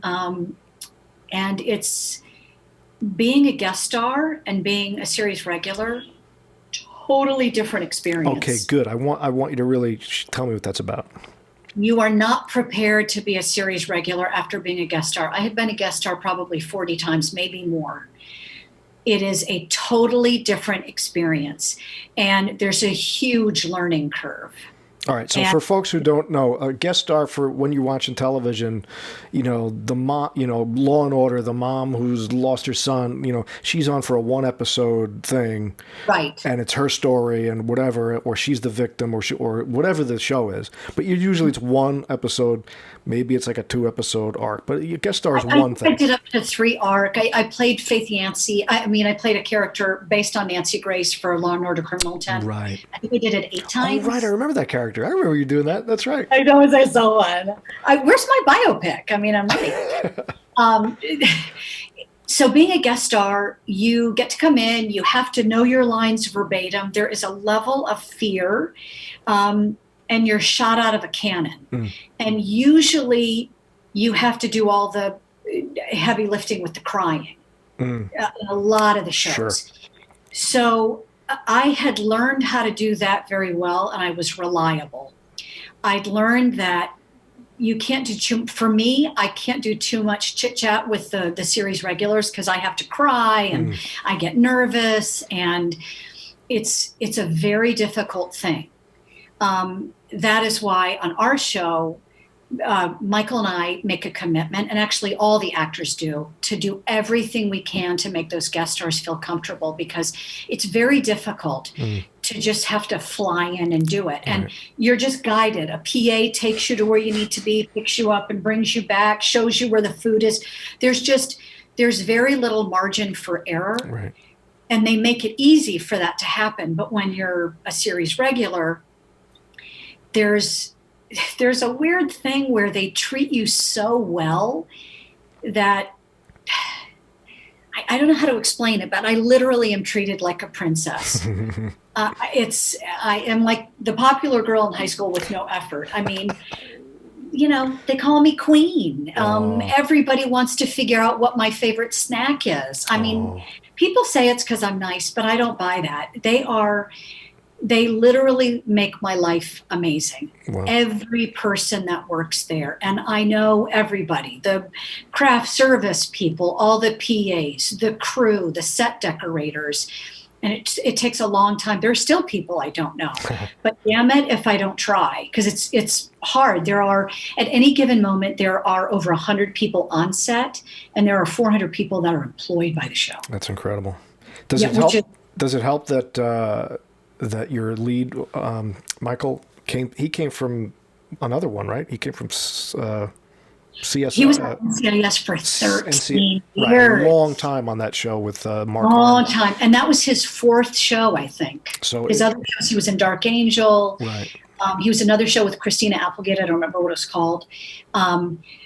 He was my guru. He told me how to make it work. He helped with things like my nerves and how I learn things, and everybody does it differently. So, I would say that our leads, even though we're all series regular, Michael Weatherly and Freddie Rodriguez, and they're totally different. Michael is Mr. Funny Guy. He's loose, he's improvisational, he's silly. He has an amazing memory to learn very quickly. Then and there, but he can also, if he forgets his words, he just sort of improvises. Freddie is like word perfect. He's super serious, never loses. He does lose focus sometimes, but he's super serious. And I'm sort of in between. But what Michael and I like to do when we have a scene together, like last night, he called me. I'm not even in his scene today, but we tore the scene apart. That's so cool. dissected the scene to what every single word means. And if you have a problem, like, this is crazy, but in one scene I had to say something like, her mom is a crackhead. And I wasn't okay with that. Mm-hmm. It's not because her mom had a drug issue, but I called the showrunner and I said, crackheads were what we called people in the 80s. Yeah. If you want to call her a meth head, if that's what you mean, but I don't know that that's what you mean. Right. And sometimes the lingo, or if there's grammatically something I want to correct, right. It's network television, so you can't do it on your own. You have to go through the channels. But last night he and I dissected a scene he was in, because sometimes it's such fast work. You don't have a group of people helping you figure out what the fight is in the scene. Right. And so we spent, half an hour on the phone dissecting the scene. That's great. So that's, again, that illustrates the difference between the two worlds that you've worked through, which is theater, where there's, you get your 6 weeks or however many of rehearsal, of really working through what you're doing, and then all those performances. And film and television, it's like, come prepared with your action and your objectives and there's not a lot of let's play around with this. No, they don't have the time. They don't have the luxury of that. No, the money's going out the window. Anthony Hopkins did an interview for The New Yorker this week about his film, The Father. Did you see that? I haven't seen it yet. I'm dying to see it. He's my favorite. He's my man. That's my favorite guy. So. Oh, you are going to love him beyond belief. Everyone in the movie is amazing. What's interesting is I saw that show on Broadway. I had auditioned for that show. It was right after Hand of God, and I auditioned for it. Catherine Irby got it. She was from Law & Order Criminal Intent, who I worked with many times. Right. It had a very different resonance. It has a different resonance. I think it's a much better movie. Yeah, I think the plot itself lends itself to cinematic. What's interesting is the guy who wrote it actually directed it. Blanking on his name, but I think he is a phenomenal film director. Apparently it's his first. But he uses set design in a way that's exceptional. And it hits and Anthony said in this interview, they said, "What's your trick?" And he said, "Learn your lines." That's right. And it's really true. And in television, when people ask me for TV, how do you do the best job? I know that now moving forward, I will be better at auditioning. When I used to audition for television and film, I always know the first line and the last line, because it's really important not to be doing this on the first line or the last line. You want to be here for both. Right. But for the show, sometimes we don't get lines until the night of. I've actually gotten scenes where I got them the morning of. Wow. But I have my tricks, and I've had my memory tested. I know what works. So I work like a dog to know the lines, because for me, when I know the lines is when I can breathe a little bit. Sure. The worst is remembering a line. It's so much better. And Michael, how he learns his lines, why he wants to discuss it with me, he believes, and I think it's true, if you know the reason you're saying it. Yeah, absolutely. So what's the, for folks, the actual craft of it, what is the process, like the week's worth of work, or like you get a thing the night before, so let's say you're not getting something that day of, but what's your typical sort of work process? I get the script, I learn it on Monday night, I go in, my call time is this, what's the deal? In a normal television show, that would be the case, but Glenn Gordon Caron is our showrunner, and he's famous for this, so I'm not divulging any kind of an upsetting secret. He writes as he goes. Okay. He has a team of writers, but then he has to have the last say. He has to, because it's his vision, it's how he needs to focus. Right. He rewrites scenes, sometimes to a great degree, sometimes barely at all. I've done episodes where it was barely rewritten, and then other episodes where it's totally rewritten. But he likes to work with his team of writers that way. They adore him, and that's just how he does it. So what does it do to you as an actor? It is really challenging, because when we start an episode, we have no idea how it's ending. So we've worked with guest stars where I'll say, "Were you the bad guy? Did you get the last scene?" because sometimes they give it to the bad guys, or they give it to the guest stars, so they know. But we literally do not know. I feel mostly for the guest stars because they're not as comfortable. When I first started working on Bull, if I didn't know my line, I would improvise because I thought it was like stage. And they said, nope, don't do that. Because it doesn't, we have to get it word perfect. A network agrees on words. Sure.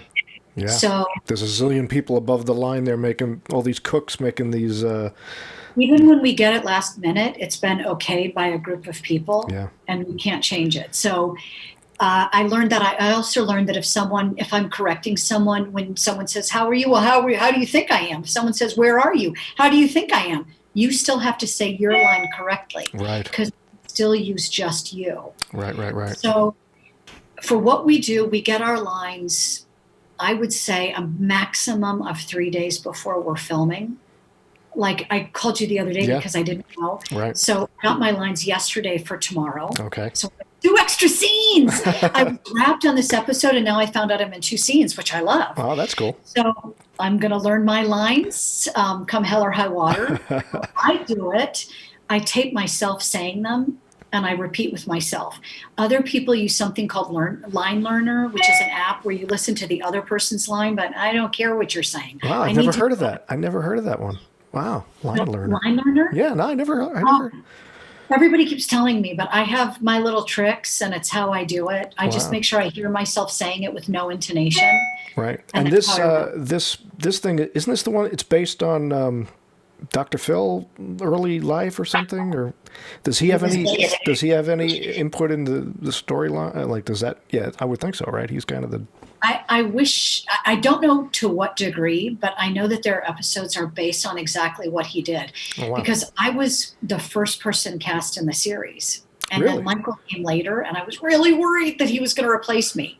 First of all, to think that any one person could have that kind of power is kind of crazy, but I had never met him. The first time I met him was after we'd all been cast and we were doing a table read for the network. Wow. So your character was cast before the Bull character was cast? I'm not a real person. Wow. I am based on Dr. Phil, his right-hand woman. Wow. Oh, that's neat. He told me, one of the greatest things is I never got to see her. I don't know what she looks like. I haven't contacted her. I don't even know her name. He didn't tell me. Okay.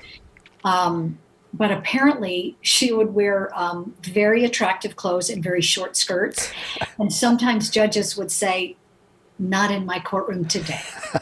And she would have to, cover her legs. But she was a woman not afraid to be a woman. Okay. All right. Do you feel, is there a responsibility to that? Where it's like, is this a real person, or am I an amalgamation of real people? Or like, do you think about that? I wish that had been part of creating the character, but it wasn't. Okay. Originally, Paul Attanasio wrote the series, and he wrote, what's the one that Edie Falco did last season that should not, Tommy. He wrote Tommy. He wrote, what's the one about the doctor who was sick? A House? Yes, he did House as well. Right. So he's a master. Okay. But originally, in his mind, my character was kind of a mother hen nagging everyone to make sure everything got done. And the network had so many opinions about my outfits that in the pilot, it's a little wackadoo. Yeah. But then later on, they had asked me what I wanted to wear. And I told the costume designer, I don't want to wear suit jackets. I'm a little woman. I want to be feminine. I wear tight clothes in my life. That's what I want. So Sheath Dress City. And they let me be who I wanted to be. And believe me, there were a lot of opinions. Like from the network, they'd say, she looks like she's going to a cocktail party. Like, this is not a cocktail dress. This is a business dress. I mean, it was... Interesting. But a lot of people were supporting me. Right. And so I got to develop the character the way I'd like. Now we have a new costume designer, and she's, put her own mark on it, because your character grows every year. That's what's fun about playing the same person going 5 years now. Now, let me ask you this question, because that's really interesting, is that you as an actor get to develop a character and start to grow into a character. Like, if people saw the first episode of The Sopranos, those people were different by the time they got to season 3, 4, 5, whatever. So you get to be in this process where you're creating and you're working with other artists, costume designers, production designers, directors, not directors, really writers and stuff to develop this character. Directors. We have a different director every single episode. That's what I was going to ask is, it isn't the same in television. It's sort of a template of the program, like this is how we do this show, and then directors come in and kind of manage that boat. So what is that like when you have a different person every day, coming in? See, nobody told me that when I got to be a series regular. I just showed up. I wish that someone had said, here's a handbook, here's what happens. Right. But you do get a different director every single time. You have a producer and a producing director, and that producing director directs 2 to 3 episodes a season. We have usually 23 to 24 episodes a season. This year, because of COVID, we're only going to have 16. So Eric Stoltz is our producing director this year. Cool. Amazing. Yeah. Amazing. Cool. He is definitely an actor's director, and he is all about process. So he loves discussing it. But some directors are not like that. We had another director who all he cared about were camera angles. And in the beginning, I can't say his name because it's not terribly flattering, but in the beginning, Michael had said, you need to take the script home every night. And then when we air, you can watch it and see what they kept. And because, of course, I thought it was my fault if they didn't keep something. And so I mentioned this to the director, and he says, oh, yeah, no, I don't do that. He said, I just figure you can act. I don't care about your performance. I'm looking at the camera angle. Right. And I thought, wow, yeah. You don't even listen to us. But there are a million different kinds of directors. Now, what I will say is, in this show, we have found our niche. So Dennis Smith is someone who I think has directed over a dozen. Mike Smith is another director whom I had worked with on Law and Order: Criminal Intent. Bethany, I can't remember what is Bethany's last name. This is Rooney, who is an amazing director, who was our producing director for 2 seasons. She's been back to direct. And Eric is now directing. So there's a group of, yeah. And they come back. Carl Seaton is directing now. He was here before. Kevin Berlanti was here. So what happens is we get the people we like back. Right. I always felt it was odd for a director for television, because it's like, hey, don't step outside of what we do here. I know you want to go handheld down the street and do some funky stuff, but that's not how we do it on Law and Order. That's not how we do. Like there's a thing. This is the way this show looks, and I wonder what kind of creative freedom they always have within that box.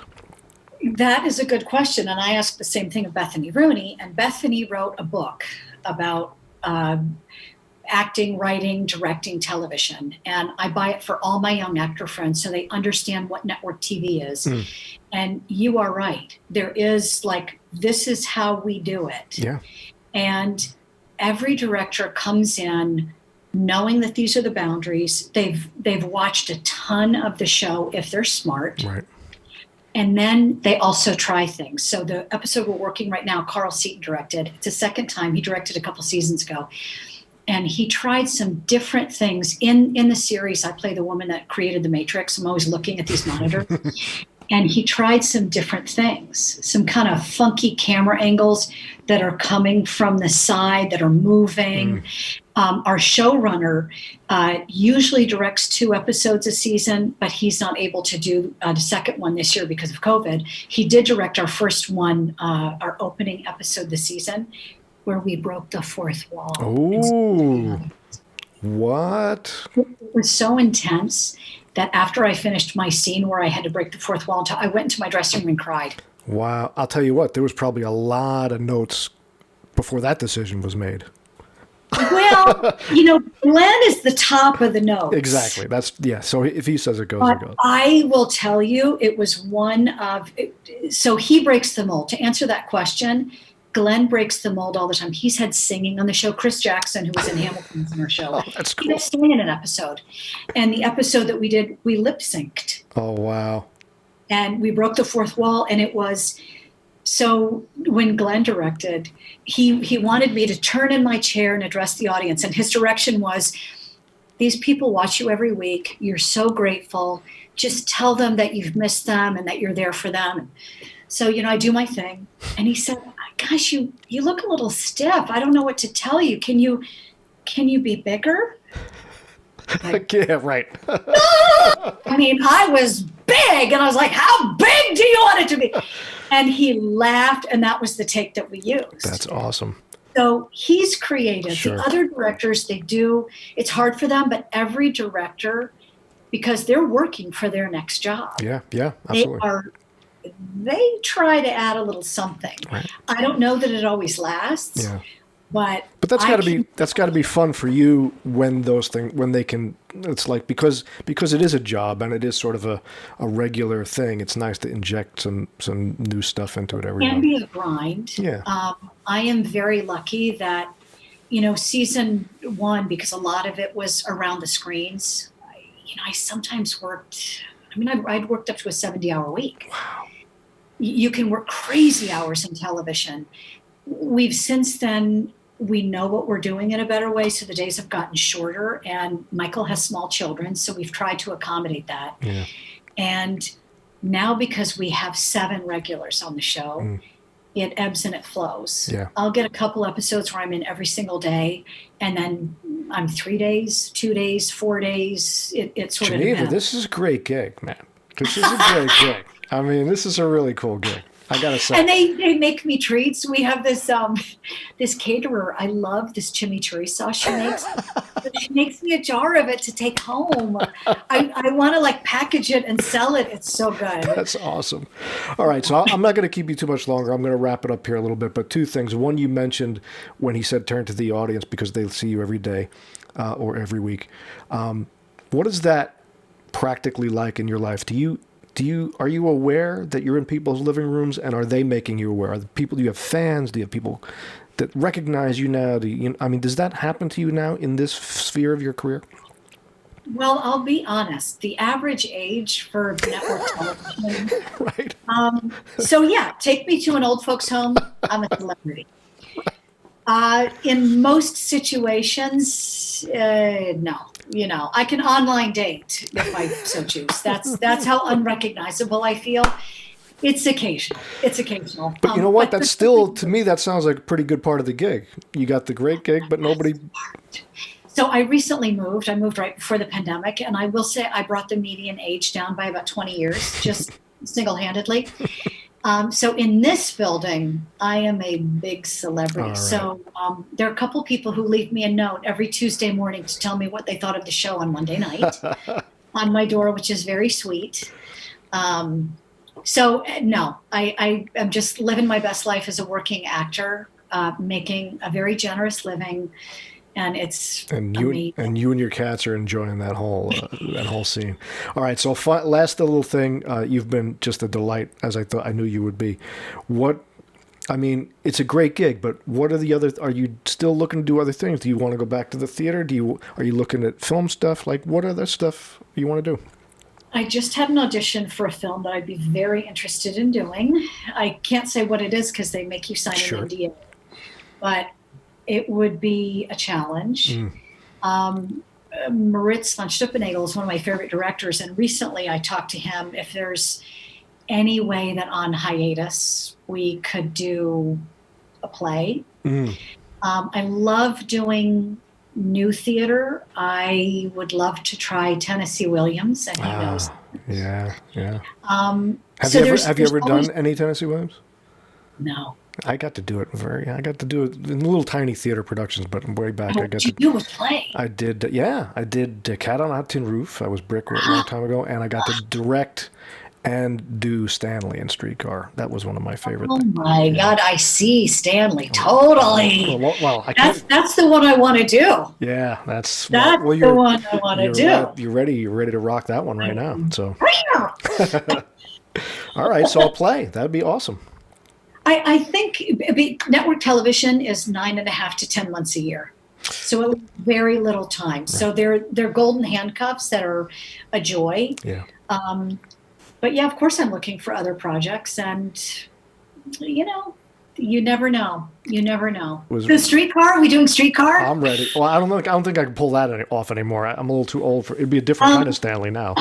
I found a regional theater because I swear to God, I want to do the roles that nobody's going to let me do. They're going to hire Gillian Anderson, but I want to do streetcar. Right, exactly. So Geneva, the gypsy who hit 11 different states and 2 different countries and 4 different languages and everything else, and what's your advice to the young actor who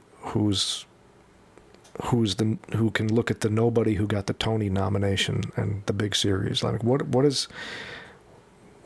you tell them starting out? Nothing in life is easy. I was a banker before, and that was hard too. I never was going to reach the top of that. I wasn't determined.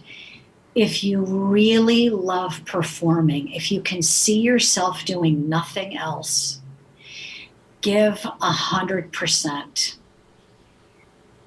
Your instrument, take care of yourself, get help, stay clean, stay happy, stay healthy emotionally, and give it your all. Never take breaks, never take time, give it 100%, and it can happen. And it can take a really, really long time. But if you know it's what you really want, the journey is just as much fun as the destination. That's awesome. That's right on the money. Right on the money. Well, Geneva Carr, with that awesome name and that awesome personality, thank you so much for I learned a lot. It's so great to see a true working artist, how they manage their craft and how they live their life and their business and how they got there. It's just great that you let me in, and you let me in on some really wonderful emotional stuff that I think is important to share with artists and how they can use that as part of what they communicate to the rest of the world. So I really appreciate this time you gave me. Thank you so much.